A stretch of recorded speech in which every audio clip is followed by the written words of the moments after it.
Students, आज की class में हम चर्चा करेंगे कंजक्शन को लेकर के। पिछली दो क्लासों से हमारा टॉपिक चल रहा है कंजक्शन का, और आगे बढ़ने से पहले हम प्रत्येक चीज़ को एक बार पुनः रिवाइज करते रहते हैं, जिससे कि हमें कहीं पर भी ये जो पीछे की क्लास में हमें कम समझ में आया था, जो याद नहीं रहा था, उसको हम एक बार पुनः बहुत अच्छी तरीके से याद कर सकते हैं।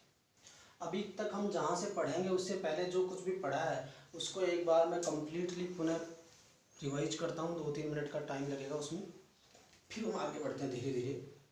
फिर एक बार पुनः इसका पुनः रिवीजन होगा। इसके बाद आपको कुछ होमवर्क के रूप में क्वेश्चंस मिलेंगे जो आपको अपने घर पे असाइनमेंट के रूप में करने होंगे।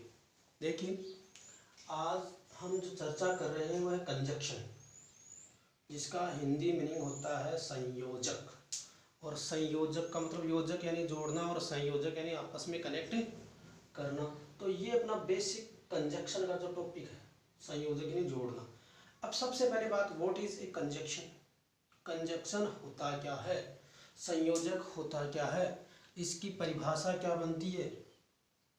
तो सीधा सा सिंपल सा हिंदी में इसका आंसर यह बनता है कि कंजक्शन वह शब्द होता है, वह पार्ट होता है, पार्ट्स ऑफ स्पीच का वह पार्ट होता है या वह शब्द होता है जो दो शब्दों को, दो वाक्यांशों को, दो उपवाक्यों को, या यूं कहूँ दो वाक्यों को आपस में जोड़े। वो क्या कहलाएगा? कंजक्शन कहलाएगा। क्या कहलाएगा? कंजक्शन कहलाएगा। ये बात जब क्लियर हो जाती है तब हम धीरे धीरे आगे बढ़ते हैं। तो बात कंजक्शन की क्लियर हो गई। कंजक्शन क्या होगा? कंजक्शन पार्ट्स ऑफ स्पीच का एक पार्ट होता है। Is that clear? We are going to study about here conjunction, and conjunction is a part of speech. You know, there are 8 parts of speech in English language, and now we are going to discuss about the conjunction. और उसके बाद अंतिम बचा होता है interjection. उससे पहले के जितने भी थे, noun, verb, adverb, preposition, conjunction, adjective, जो भी थे वो सब हमने पढ़े। ये सेकेंड लास्ट चल रहा था। तो कंजक्शन की बात क्लियर। फिर हम मुख्य रूप से ये चर्चा करते हैं कि क्या कंजक्शन के कोई प्रकार हो सकते हैं? बिल्कुल हो सकते हैं। कितने प्रकार हो सकते हैं? तो हमने चर्चा करी थी, there are 2 types of conjunction. तो अपना एक सवाल यहाँ ये ब्रीफ होता है कि कंजक्शन कितने प्रकार के होते हैं। तो कंजक्शन पढ़ने के बाद हमने पढ़ा there are 2 types of conjunction. Conjunction कितने प्रकार के होते हैं? तो आपका आंसर बन गया कंजक्शन 2 प्रकार के होते हैं।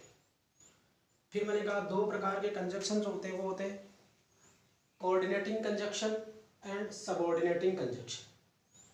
कितने प्रकार के होते हैं? 2 प्रकार के। कौन कौन से? Coordinating conjunction, subordinating conjunction. दोनों के नाम याद हो गए, पीछे की वीडियोस में भी लिखे हुए हैं। सबऑर्डिनेटिंग कंजक्शन तो इधर भी लिखा हुआ है, और एक होता है कोऑर्डिनेटिंग कंजक्शन। कोऑर्डिनेटिंग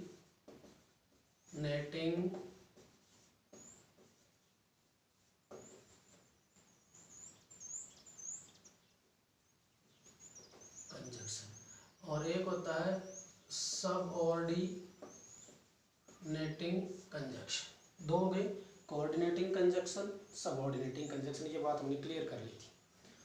फिर हमने पढ़ा था कोऑर्डिनेटिंग कंजक्शन। तो कोऑर्डिनेटिंग कंजक्शन उस टाइप का कंजक्शन होता है जिसमें 2 समान पद वाले, समान रैंक वाली जो वैल्यूज होती हैं उनको आपस में जोड़ा जाता है। सम्मान का मतलब जैसे वर्ब से वर्ब को, नाउन से नाउन को, एडजेक्टिव या एडवर्ब को एडवर्ब से। ये जो सम्मान कैटेगरी के वर्ड्स होते हैं उनको आपस में कनेक्ट किया जाता है। यहाँ तक बात क्लियर हो गई। फिर हमने पूछना चाहा कि क्या व्हाट इज, इसको हम फर्दर आगे और भी डिवाइड कर सकते हैं। तो ये जो कोऑर्डिनेटिंग कंजक्शन जो था इसको हमने आगे 4 भागों में डिवाइड किया था। कितने भागों में डिवाइड किया था? 4 भागों में। पहला हमने पढ़ा था, इसके जो 4 प्रमुख भाग थे उसमें कुमुलेटिव, दूसरा पढ़ा था एडवर्सेटिव कंजक्शन, और तीसरा पढ़ा था अल्टरनेटिव कंजक्शन, और चौथा पढ़ा था इलेटिव कंजक्शन। अब देखो, क्यूमुलेटिव में क्या होता है? 2 सामान्य स्टेटमेंट्स को जोड़ा जाता है।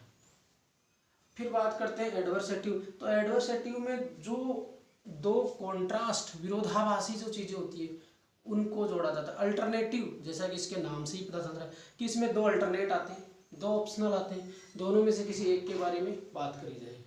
और इलेटिव, इलेटिव का मतलब होता है ये किसी रिजल्ट को शो करेगा। क्या दिखाएगा? किसी रिजल्ट को शो करेगा।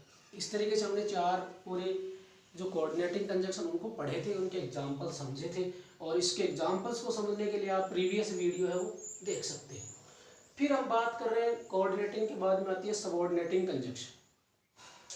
अब कोऑर्डिनेटिंग कंजक्शन में तो ये था कि वो समान रैंक वालों को जोड़ता है, लेकिन सबऑर्डिनेटिंग कंजक्शन क्या करता है? ये ऐड करता है। यानी subordinating conjunctions are used to add, subordinating conjunctions are used to add the depended और सबऑर्डिनेट क्लॉज, द डिपेंडेड और subordinate clause into the main clause. ये क्या है? डिपेंडेड और सबऑर्डिनेट क्लॉज को मेन क्लॉज से जोड़ने का काम करता है। जिसका नाम ही सबऑर्डिनेट है, तो ये मेन क्लॉज के अंदर जो दूसरा उपवाक्य जो होता है, जो आश्रित वाक्य होता है, उसको मेन क्लॉज के साथ जोड़ने का काम करेगा। ये बात क्लियर होगी?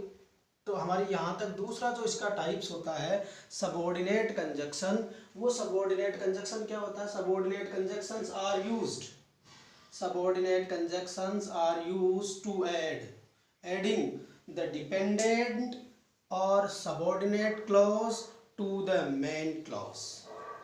इसके अंदर कौन कौन से क्लॉज आ सकते हैं? तो उसके लिए मैं आपको बताना चाहूँगा, जैसे हाउ आ गया है, वेयर आ गया है, या यूँ कहीं वाई आ गया है, अनटिल आ गया है, टिल आ गया है, दो आ गया है, आल्दो आ गया है। इस तरह के जो वर्ड्स आते हैं वो आते हैं। अब सिंपल सा सवाल ये आता है, क्या सबऑर्डिनेट कंजक्शंस को भी कोऑर्डिनेट कंजक्शन की तरह आगे डिवाइड किया जा सकता है? यस, डेफिनेटली किया जा सकता है। यहाँ ध्यान देना है, ये चीज़ें तो हम पहले लगभग पढ़ चुके हैं। यहाँ से हम आगे की तरफ बढ़ेंगे तो वहाँ पर आपको थोड़ा ध्यान रखना है।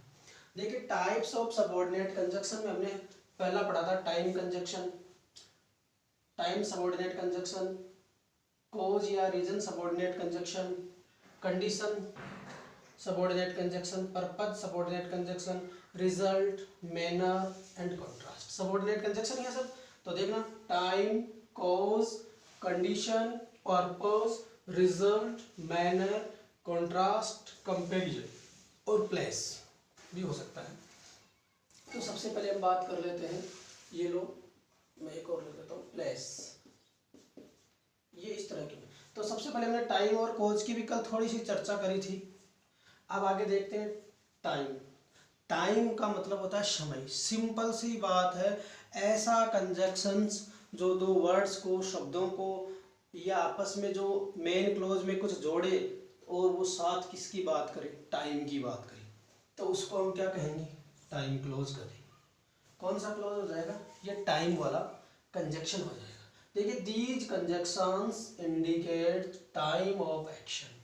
ये कंजक्शन जो है समय की जो क्रिया होती है, समय का जो एक्शन होता है उसकी तरफ इशारा करता है। इसमें कौन से आते हैं? जैसे while, as soon as, when, इस तरह के शब्द आते हैं। जैसे मैं एग्जांपल देता हूँ, रमेश कॉल्ड राहुल। रमेश ने राहुल को कॉल किया, बुलाया, कब? When he was asleep, जब वह सोया हुआ था या जब वह सो रहा था, जब वह सोया हुआ था, नींद में था, तब उसने उसको कॉल किया। तो दो अलग अलग की परिस्थिति ये बता रहा है कि कब बुलाया, कब। तो कब समय को इंडिकेट करता है, व्हेन यानी कब। तो उसने राहुल को कब जगाया? जब वह सोया हुआ था तब उसको बुलाया या उसको जगाया। कॉल यानी बुलाना होता है, बुलाएगा तो सो रहा तो निश्चित मिलेगा। अब दूसरा है कॉज एंड रीजन। नाम है कॉज या रीजन, दोनों का अर्थ होता है कारण। यदि दो क्लोज आपस में कनेक्ट होने वाले हों, उसमें कोई कारण जो है, रीजन जो इसकी बात करी जाए, तो देखिए, these conjunctions are used to show, these conjunctions are used to show, ये वे कंजक्शंस होते हैं, शो द कोज और रीजन इन क्लोज, जो एक क्लोज में कारण को प्रतिबिंबित करता है या कारण जो होता है उसको बताता है। किसको बताता है? कारण को बताएगा। तो जैसे एज, सिंस और बिकॉज ये इसमें आ सकते हैं। कौन कौन से कंजक्शंस आ सकते हैं? As, since, because. हमें इतनी कोई जल्दी नहीं है, चीज़ आपके क्लियरली समझ में आनी चाहिए। बहुत अच्छे से वीडियो को आप ढंग से पढ़ोगे तो एक एक चीज़ आपके क्लियर हो जाएगी। आपको दोबारा कभी पढ़ोगे तो ये याद रहेगा कि मैंने वहाँ से पढ़ा था और वो हमारे पास रिकॉर्ड है उसका, बहुत अच्छे से हमें समझ में आया था। तो सबसे पहले हम देखते हैं कॉज रीज़न, दोनों का हिंदी अर्थ होता है कारण। तो यदि किसी क्लॉज में these conjunctions are used to show, these conjunctions are used to show the cause and reason, कहाँ दिखाता है कारण को। एक जो क्लोज होता है सबऑर्डिनेट क्लोज या प्रिंसिपल क्लोज जो होते हैं, जब जो दो कंजक्शंस के दो वाक्य जुड़ते हैं तो उनको क्लोज में डिवाइड करते हैं। तो दो क्लोज में इसमें एज सिंस या बिकॉज आ सकता है। एग्जाम्पल देखते हैं। Manoj was not ready for his office, Manoj was not ready for his office because he was ill, Manoj अपने कार्यालय के लिए, अपने ऑफिस के लिए तैयार नहीं हुआ। क्यों नहीं हुआ? बिकॉज ही वॉज इल, क्योंकि वह बीमार है। कारण स्पष्ट हो गया। तो कारण को इंडिकेट करने के लिए क्या गया? बिकॉज। अब देखो इस तरह के एग्जाम्पल आते हैं, खालिस्तान इधर ब्लैंक दे देंगे, ब्रैकेट में दे दिया, मान लो यहाँ तो दे दिया बिकॉज,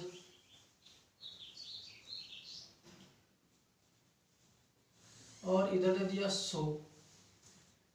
अब आपसे एग्जाम में पूछ लिया कि इस ब्लैंक में क्या भरा जाएगा, fill in the blanks appropriate conjunctions, fill in the blanks appropriate conjunctions, उचित कंजक्शन भरिए। तो इस तरह से जो आपके ब्रैकेट में दिए होते हैं उनमें से कौन सा भरना होता है, तो इसके भाव को समझना होता है। कारण बताया जा रहा तो कारण के लिए कौन सा आएगा? बिकॉज आ जाएगा। इस तरीके से आप भर सकते हैं।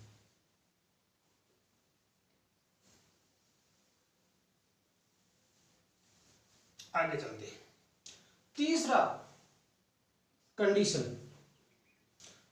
तीसरा जो इसका प्रमुख सबऑर्डिनेट कंजक्शन का कारक है कंडीशन। कंडीशन यानी होता है स्थिति। देखिए these conjunctions are used to show the condition in a clause. बहुत सिंपल होता है कि इस कंजक्शन का यूज या these conjunctions are used to show the condition in a clause, एक क्लॉज में कंडीशन को, शर्त को, स्थिति को दिखाने के लिए। एक क्लॉज में या एक क्लॉज में कोई भी यदि कंजक्शन है या इस कंजक्शन का उपयोग किसी क्लॉज में कंडीशन या स्थिति या शर्त को दिखाने के लिए किया जाता है।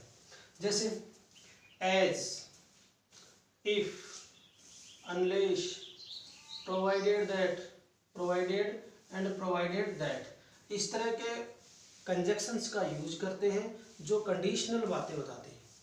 एक कंडीशन होती है उसको फुलफिल किया जाता है नहीं किया जाता, इस तरह की बातें से। तो as, if, unless, provided and provided that. तो एक बार देखेंगे कंडीशन, यानी कंडीशन जो है कौन सबऑर्डिनेट कंजक्शन जो होता है, these conjunctions are used to show, इस कंजक्शन का उपयोग किया जाता है the condition in a clause, एक क्लॉज में कंडीशन को दिखाने के लिए। जैसे एज, इफ आ गया। एग्जांपल देखते हैं, as, if, unless, provided and provided that. Rohan behaved, Rohan व्यवहार करता है। As if he belong to a kind family, Rohan behaved, Rohan उसी प्रकार व्यवहार करता है। एज इफ, जैसा कि, he belong to a kind family, कि वो एक बहुत ही अच्छे परिवार से, काइंड फैमिली से बिलोंग करता है, इसलिए वो अच्छा व्यवहार करता है। तो कंडीशन आ गई इसमें कि ये अच्छा व्यवहार कैसे करता है। He, Rohan behaved as if, Rohan वैसा ही व्यवहार करता है जैसा कि उसकी फैमिली है। तो एज इफ में कंडीशन आ गई कि उसके अच्छा व्यवहार करने का कारण, काइंड व्यवहार करने का कारण क्या है, उसकी फैमिली भी क्या है, काइंड।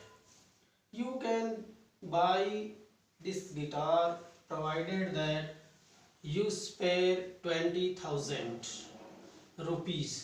यानी you can buy this guitar, आप इस गिटार को खरीद सकते हैं। Provided that you spare 20,000 rupees, यदि आपके पास 20,000 रुपीज़ जो है स्पेयर में है, तब आप इस गिटार को खरीद सकते हैं। यदि स्पेयर में पैसे हैं, एक्स्ट्रा पैसे हैं, तब आप खरीद सकते हैं। आउट ऑफ बजट है तो नहीं खरीद पाओगे। इतना बजट यदि आपके पास स्पेयर में है तो आप इसको खरीद सकते हैं।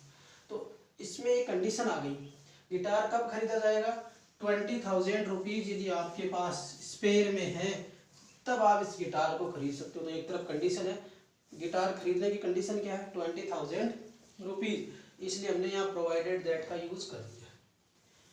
आगे बढ़ते हैं पर्पस। पर्पस यानी उद्देश्य। यदि किसी क्लॉज में इस कंजक्शंस का यूज किसी क्लोज में उद्देश्य को पूरा करने के, यानी जो उद्देश्य को दिखाए ऐसा क्लोज। तो these conjunctions are use to show, these conjunctions are use to show, इस कंजक्शन का उपयोग किया जाता है to show the purpose in a clause, एक क्लोज में पर्पज को दिखाने के लिए, उद्देश्य को दिखाने के लिए। जैसे किसी का उद्देश्य क्या है और किसके लिए क्या कर रहा है, एग्जाम्पल से समझते हैं। तो इसमें क्या आ सकता है, दैट आ सकता है, सो दैट आ सकता है, लिस्ट आ सकता है। ये इसके कुछ कंजक्शंस हैं जो पर्पज के लिए यूज हो सकते हैं, that, so that and lest, that, so that and lest. आगे देखते हैं। She applied for a loan, she applied for a loan, उसने लोन के लिए अप्लाई किया है, लोन लेने के लिए फॉर्म लगाया है। Lest, she applied for a loan so that, ताकि she might pay the fee for her course, इसलिए वो अपने कोर्स की, अपने पाठ्यक्रम की या फीस जो है डिपॉजिट करा सके, जमा करा सके। तो इसमें उद्देश्य हो गया, लोन लेने का उद्देश्य क्या है कि वो अपने कोर्स की फीस है वो जमा करवाना चाहता है, सो दैट आ गया। तो यहाँ सो दैट किस तरह का पर्पज वाला कंजक्शन हो गया। आगे बढ़ते हैं। रिजल्ट, रिजल्ट आता है तो प्रभावित होता है आदमी, इसका रिजल्ट का प्रभाव होता है, रिजल्ट या effect. These conjunctions are used to show, these conjunctions are used to show the result in a clause, इस कंजक्शन का उपयोग, these conjunctions are used to show the result in a clause, इस close का उपयोग किसी conjunction में result को show करने के लिए किया जाता है। जैसे सच दैट, सो दैट, ये दो ऐसे कंजक्शन हैं जो रिजल्ट को शो करते हैं। रिजल्ट को शो करने वाले कंजक्शन में such that and so that. जैसे he is such an honest, वो इतना ईमानदार है, he is such an innocent boy, वह इतना मासूम बच्चा है या इतना इनोसेंट बच्चा है। That he trust everyone easily, कि वह हर किसी पर आसानी से क्या कर सकता है, विश्वास कर सकता है। इस तरीके से ये आपका जो कंजक्शंस की इश्यूज हैं ये 5 तक कंप्लीट हो गए हैं। ये बाकी जो बचे हुए हैं comparison, place and contrast, manner वाले हम नेक्स्ट क्लास में देखेंगे, 4 बचे हुए हैं। लेकिन उससे पहले मैं एक बार इसको सरसरी दृष्टि से रिवाइज कर देता हूँ। देखिए कंजक्शन डेफिनेशन, कंजक्शन वह पार्ट्स ऑफ स्पीच होता है या वह शब्द होता है जो दो शब्दों को जोड़ता है, दो क्लोज को जोड़ता है, दो वाक्यों को जोड़ता है, कंजक्शन हो गया। कंजक्शन मुख्य रूप से 2 प्रकार के होते हैं, सबऑर्डिनेट कंजक्शन और कोऑर्डिनेट कंजक्शन। कोऑर्डिनेट कंजक्शन के 4 भाग होते हैं। कितने भाग होते हैं? 4 भाग। Cumulative conjunction, adversative conjunction, alternative conjunction and illative conjunction, 4 हो गए। और कोऑर्डिनेटिंग कंजक्शन समान रैंक वाले या समान टाइप के वैल्यूज को, वर्ड्स को, सेंटेंसेस को जोड़ता है। Is that clear? ये बात क्लियर हो गई। फिर बात करते हैं सबऑर्डिनेट कंजक्शन की। तो सबऑर्डिनेट कंजक्शन जो है, subordinate conjunctions are used to add, subordinate conjunction का उपयोग किया जाता है जोड़ने के लिए, to subordinate and dependent clause to the main clause, यानी मेन क्लोज में सबऑर्डिनेट या डिपेंडेंट क्लोज को जोड़ने के लिए इसका यूज किया जाता है। तो इसके अंदर कौन कौन से जो क्लोज है वो कंजक्शंस है वो यूज होते हैं। जैसे हाउ होता है, वेयर होता है, वाई होता है एंड टिल, अनटिल, वाइल, इस तरह के। फिर हमने बात करी इसके टाइप्स की, तो हमने लिखा टाइप्स ऑफ सबऑर्डिनेट कंजक्शंस, जैसे time, cause, reason, condition, purpose, result, manner, contrast, comparison and place. Types of subordinate conjunction: time, cause, condition, purpose, result, manner, contrast, comparison and place. फिर टाइम, ये time को indicate करता है, जैसे these conjunctions indicate time of action while, as soon as, when, ये इसमें आते हैं। एग्जाम्पल देखो, रमेश कॉल्ड राहुल, रमेश ने राहुल को कहा। when he was asleep, कब बुलाया उसने? जब वो सो रहा था। cause, कारण को बताएगा। these conjunctions are used to show the reason, show the cause and reason in a clause, clause में as, since और because आता है। इसमें क्या आता है? as, since और because। Manoj was not ready for his office because he was ill, Manoj अपने ऑफिस के लिए तैयार नहीं हुआ। क्यों नहीं हुआ? क्योंकि वह बीमार है। कंडीशन, कंडीशन यानी कोई कंडीशन बताएगा। These conjunctions are used to show the condition, क्या दिखाएगा, कंडीशन इन ए क्लोज, एक क्लोज में ये कंडीशन को बताने के लिए उपयोग किया जाता है। जैसे as, if, unless, provided and provided that. जैसे मैंने कहा Rohan behaved as if he belong to the a kind family, वह उसी प्रकार व्यवहार करता है जैसे कि वो एक काइंड फैमिली से बिलोंग करता है। फिर बात करते हैं, you can buy this guitar provided that you spare 20,000 rupees, यानी इस गिटार को आप तभी खरीद सकते हैं, सॉरी, अच्छा, you buy this guitar provided that you spare 20,000, यानी तभी खरीद सकते हैं जब आपके पास 20,000 रुपये स्पेयर में हो। तो ये कंडीशन हो गई आपकी पर्पज, ये पर्पज, ये उद्देश्य को दिखाने के काम करता है। These conjunctions are used to show the purpose in a clause, ये एक क्लोज में पर्पज को दिखाने के काम आता है। इसके अंदर आता है that, so that and lest. Example देख लेते हैं, she applied for a loan so that she might pay the fee for her course, उसने अपने लक्ष्य को पूरा करने के लिए, अपने उद्देश्य को पूरा करने के लिए क्या लोन के लिए अप्लाई किया, जिससे कि वो लोन की ये कोर्स के लिए जो फीस है वो चुका सके। जैसे think twice list you should make a mistakes, दोबारा सोच लो, आप मिस्टेक करने जा रहे हो, you should make a mistake, दोबारा सोच लो आप गलती कर रहे हो। बात रिजल्ट की कर लेते हैं, रिजल्ट और effect. These conjunctions are used to show the result in a clause such that, so that. जैसे he is such an innocent boy that he trust everything easily, कि वह इतना इनोसेंट बच्चा है कि वह हर किसी पर आसानी से विश्वास कर सकता है। इस तरीके से आपका ये कंजक्शन का आज का जो टॉपिक है वो कंप्लीट होता है। आप बाकी आगे की क्लास में पढ़ेंगे, इससे आगे बढ़ेंगे। Thank you very much.